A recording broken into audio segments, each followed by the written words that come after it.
One team that made a strong play this summer to try to trade for all-pro linebacker Micah Parsons was none other than the Philadelphia Eagles.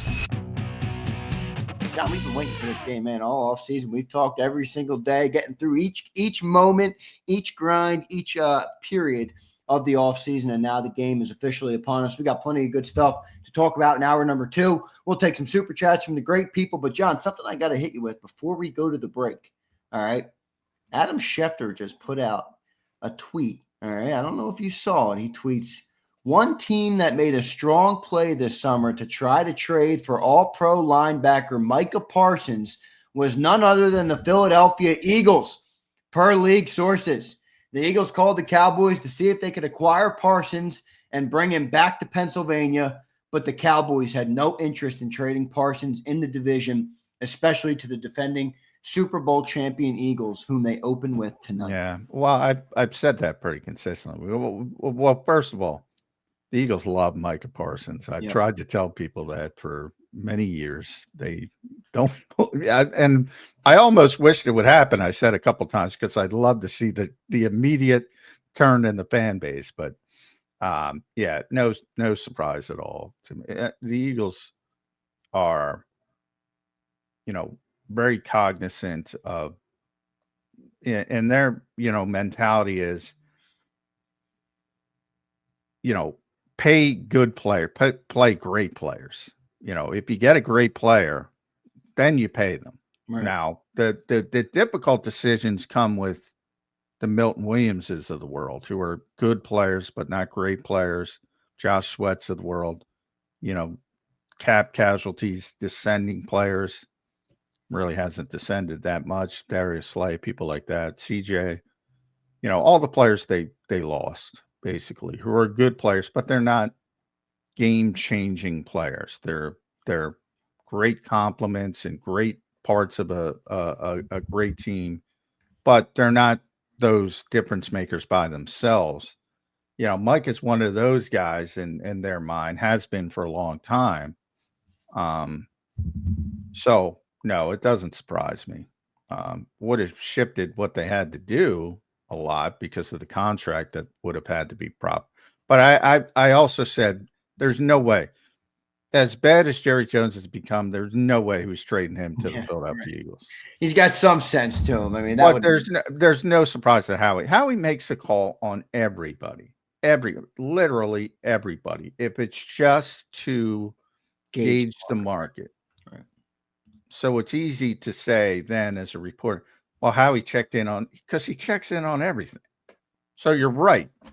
Well, I don't know. Do you think it's just I don't know, because I mean Schefter and again I don't know. You know more about this than me, John. Maybe Schefter's just kind of playing into it to get the headline or whatever. But one team that made a strong play, I think that's different than calling. Now, maybe you're right. Maybe it's just a call and he calls about everybody. But it feels like Howie probably actually tried to make a significant move more than just calling. But I don't know. Maybe you're right. Maybe. Well, I think, if somebody else has no interest, is it a strong play or whatever terminology you used? Is it significant? Like they're not interested in trading him to you. So you could be as interested in, and by the way, I think the Eagles, again, love the player. So they are very interested in bringing in a Micah Parsons. So you can frame it any way you want it, but remember what day it is today.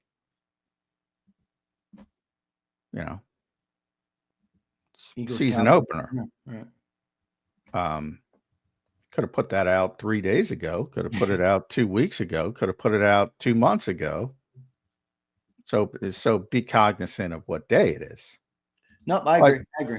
But anybody who's watched this show, and they, many of them don't believe it because they hate the Cowboys, obviously, majority of Eagles fans. The Eagles love Micah Parsons as a player. Always have. Good stuff. Let's get some super chats here. Appreciate everybody being here today. Hit that like button. It's game day, everybody. We got to get at least 200 likes on the show today. I want to thank everybody for being here. Here was Robbie. Robbie, thanks for the super chat. You alerted me to it while we had JAKIB on. I'm like, holy shit, is Robbie right? Let me go check this on Twitter. So Robbie said, Howie tried to trade for Parsons per Schefter. Robbie, thank you, brother. Appreciate it very much. TK Washington, member for 13 months. Look at that. Thank you, brother. Game day, go Birds. Go Birds, brother. Appreciate you being here. Shane White becomes a member. Shane, thanks for becoming a member, my friend. You're officially eligible for the JAKIB giveaways this year. Eduardo says, J-Mac, will you give week 1 for all games predictions? We don't normally do a full slate prediction. I don't think we'll do that. Maybe I'll get John to do a couple at the end of the show, Eduardo. There is a couple really good games. The Friday night game is a great one. The Sunday night game is a great one. And there's another great one at 425. I think it's Lions-Packers at 425 on Sunday. So there's a couple that's really a good one. That's Lions, a really Packers, good one. yeah.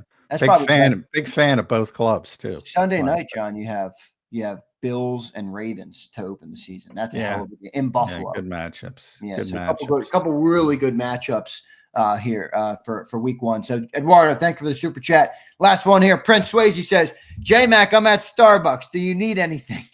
I can grab you a double shot latte. Yeah, well, I'm gonna be, as soon as I get off the show, I'm gonna guzzle down some coffee because it's gonna be a long day. But yes, it is, John. You better get a cup for later on too. We got a long night, and we'll be right back here in the morning at 8:20. The game day grind kind of gets me going. I got to be honest with you, John. It kind of gasses me up a little bit. I wish we had the Friday night game. I wish we didn't have a show at 8:20 in the morning, but it is, you gotta get back at, I won't be done till, I don't know, 4 or 5. So you hope, and then you got to get right back up. So that's a little bit. You got to take a nap and then you got to get ready. Yeah, exactly. Which I don't like. Like I feel worse when I take a nap. Like I don't take naps. Me neither. I'm not a nap guy. Never been a nap guy. I wasn't a nap guy when I was a kid. My mom used to say I couldn't never get you to nap. I'm not a napper. Yeah, I'm not a napper at all. When I'm up, I'm up. Yeah. So I think that makes it worse if you just take a nap. But we'll see. I'll make it. I usually make it. Yeah, we'll be good. We'll be good to go. Good stuff. Appreciate everybody for being here today. We'll take a quick commercial break. When we come back, we're going to dive into the matchups in this game, offensively, defensively, what to watch, what to look for, and some of the other X factors that might emerge in the game. And we'll close out our Thursday Birds 365 show with our predictions for the game tonight. So looking forward to doing that. That game will kick off at 8:20 p.m. tonight, everybody. So we are at 11 hours and 20 minutes away from that opening game, from that opening kickoff. So looking forward to doing that. Appreciate everybody for being here. Hit the like button. We'll be right back.